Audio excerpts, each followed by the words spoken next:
Hi friends, అందరికీ నమస్కారం అండి. Good morning to all of you. Today we are gonna talk about somethings అనమాట.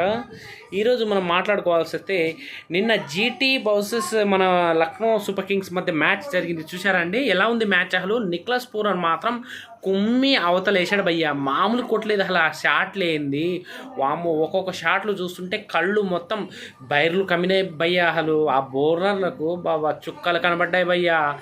ఏం భయ్యా ఆ షాట్లు, ఆ మిడిల్ ఆఫ్ ద బ్యాట్ కొడుతుంటే నా స్వామి రంగా వాట్ షాట్స్. అసలు ఏ షాట్స్ అయినా బిల్డప్ చేసుకుంటాడు నిక్లస్ పూరన్.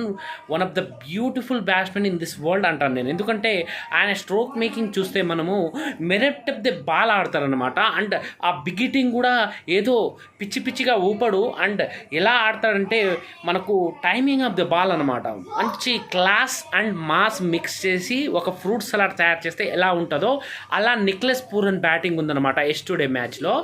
నిజంగా నిక్లస్ పూరన్ ఫామ్ చూస్తుంటే మనకు లక్నో సూపర్ జైంట్స్ ఈ ఇయరు నక్కను తొక్కినట్టే ఉన్నారు. పక్కా మనకు కప్ అయితే కైవసం అయ్యేటట్టే ఉంది. కాకపోతే మన రిషబ్ పంత్ మామ అయితే డిసప్పాయింటెడ్ చేస్తుండు. చాలా డిసప్పాయింటెడ్ అండి. ఏం కెప్టెన్సీ ఓకే, బట్ బ్యాటింగ్ కూడా ఆడాలండి. 27 కోట్లు పెట్టి కొన్నారు రిషబ్ పంత్ని.